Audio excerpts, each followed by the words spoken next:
All right, the state of cannabis is a mixed dime bag. The good news is 33 states plus D.C. have some form of legal medicinal marijuana, and 11 of those are fully recreational. Since 2013, the year after Colorado and Washington passed recreational legislation, cannabis support has gone up and up and up in this country. And now 2/3 of the country support recreational weed. That includes 53% of Republicans. Still, not only are nearly 600,000 people locked up every year just for cannabis possession, the substance is so tightly scheduled by the federal government, researchers can't conduct randomized controlled trials and figure out the secrets within the plant.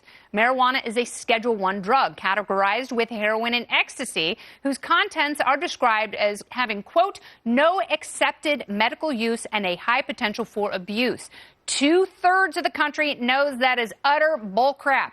Reschedule cannabis, let scientists conduct legitimate trials to study effects and benefits, and get the federal government the hell out of the way so states can decide for themselves whether to legalize. And that's the memo.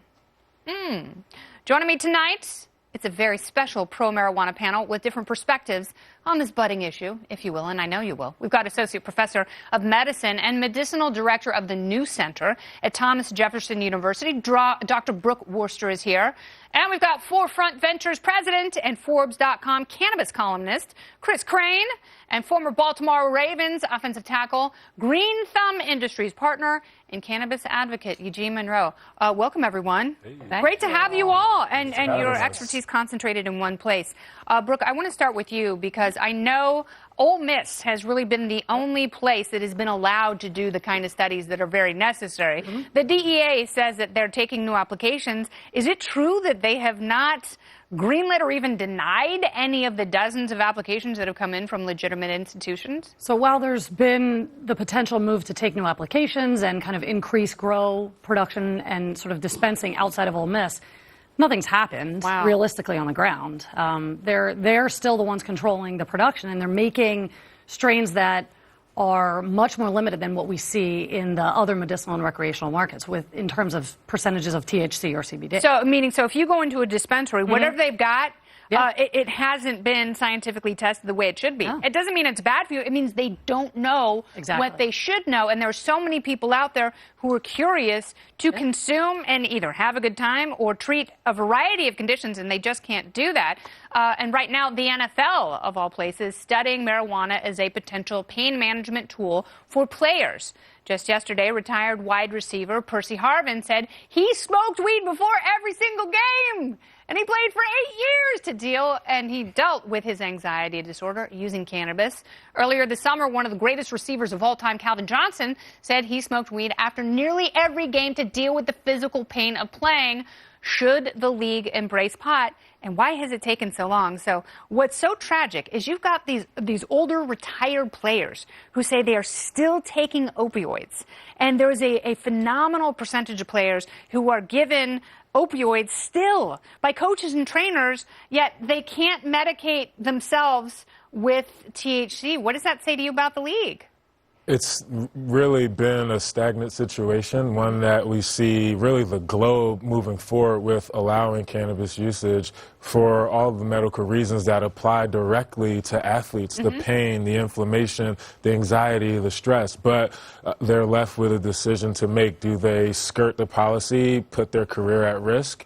Or do they take the pills that they're given and potentially be addicted to them, not only while they're playing, but long into their lives afterwards? Yeah, and that's what's so hard, and it really is sad because some of these lives have truly been ravaged. And, you know, it's interesting because I read one report that said seniors at some point are going to upset the pharmaceutical industry because it's going to be so expensive paying for their medication, and they're a large group of people that's starting to realize that they can go to dispensaries and get some of the cannabis that might help them that pills had for years and years.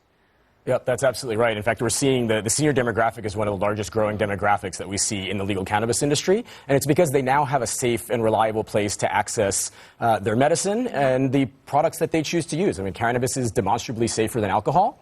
And if we have it produced in a legal, regulated environment, right, companies like mine, like Forefront, we can provide cannabis that is tested, that is safe, that is regulated. And right now, under prohibition and in states where it's not legal, it's easier for young people, for high school students to access cannabis than it is for adults, because just about any high school in America will have a cannabis dealer, and I guarantee you they're not asking for ID. But if somebody comes into a Mission store, whether it's one of our stores in Chicago, Illinois, or in Georgetown, Massachusetts, everybody gets ID'd right at the door, and if they are old enough to come in, they're able to get a product that they know is safe and tested. And they also talk to experts, and they also have labels that tell you exactly how much to use, when to use it. They have dosing instructions, which you don't have when these substances are forced into the criminal element. And, the business side of cannabis, America's very first Amsterdam-style cannabis cafe, that opened in Los Angeles this week.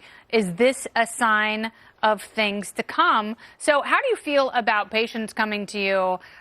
They have to do so much experimentation. What do you tell people? I mean, should they go to a cannabis cafe and try reefer brownies? Yeah. Or is there a more traditional feeling route for some of those patients, especially in chronic pain? I think that your comment about the older segment that's sort of really becoming curious about this and kind of experimenting makes me really interested in getting into this space and getting more education, more research around it, right? Because while they can go in and get something that's labeled, a bud tender who's probably a 20-something-year-old who sort of has some education, in some aspects, but doesn't know what other medications they're potentially on or sort of what other side effects they could have. So is that what's lacking? Yeah. Is like pharmaceutical training and not only knowing what products can help you and how they can be treated like medicine, but also like the drug interaction, I think, is pretty critical. Absolutely. And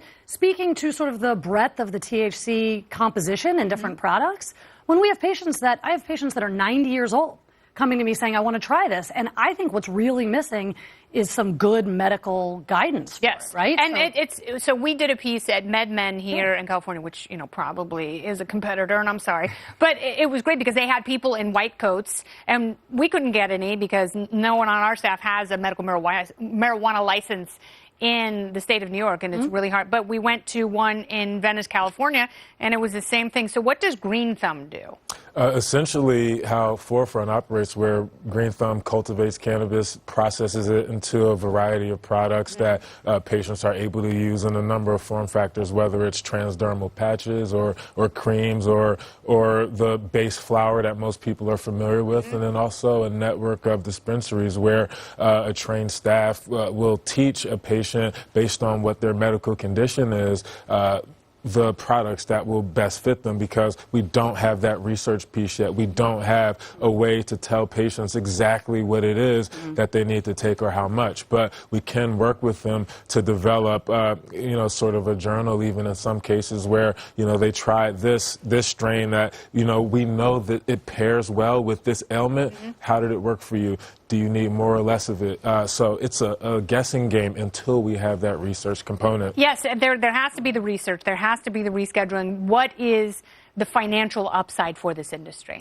Well, it's been estimated that the cannabis industry is going to be a $40 billion industry by 2024, and that's without full federal legalization. So there's a lot of financial benefit in terms of jobs that'll be created, taxes that'll be garnered by the federal government. But the problem is right now, under federal prohibition, we are literally ceding control of the next great American industry to Canadian companies. Canada, yeah, because Canada made it federally legal there in America's top hat. That's right. And, most of the companies that you can invest in on the Dow are Canadian cannabis. So Canadian cannabis companies are able to access the New York Stock Exchange, the NASDAQ, and all of the investment capital, investment money that comes with that. American companies like mine have to list on the Canadian Securities Exchange. Yes. So we've literally created a situation where Canadian companies can access the benefits of the American financial markets, while American companies have to go to Canada. And we don't have access to export markets. We don't have access to international markets. No, with the banking and regulation essentially forcing all of this to be cash industries. And before we go, we did solicit questions from you on Twitter at Kennedy Nation, and I've got some questions here. So, Eugene, my team wants to know, what percentage of NFL players do you think currently smokes marijuana? My guess, because we don't know for sure, I would love to send a survey around and get that back. I would assume over 70%. Wow. Make no mistake about the players that you see with large names like Calvin Johnson. He's just one of many of the players that smoked after games during their career, or some even and before. For pain. He that said he did that for pain. For pain. Yes. And you know, whether it's pain or inflammation, which cannabis is good at mitigating both, the anxiety, stress of the job, which can help you perform if you don't have that. And there's also formulations you can take that don't affect your psychoactivity, so you might be able to play. You know, we've got players who said they were high during games, but some might not want that, and we can benefit those players too. All right, very good. Dr. Brooke, this is from Facebook. Patrick Kelly wants to know, does smoking marijuana cause lung cancer? He said, I read it has positive effects on COPD, and those that smoke expands lung capacity. Any truth? So no evidence, and we certainly have had, you know, eons of kind of observational data that it has any sort of increased risk in lung cancer. We also know, and sort of increasing highlights about the vaporization issues, that if you're getting it from dispensaries that are growing it, regulating it, knowing what's in it, that doesn't have any sort of detriment to long-term lung health or certainly increasing cancer risk. Well, that's good. And, you know, you hope that they do more research so they can figure out exactly how to pinpoint. Right. And how to make it into, you know, whether it's vaping or pills or creams or patches that will help the most people possible. So are my pot stocks finally going to start making money? Look, I think this is a great time for people to buy pot stocks, or cannabis stocks.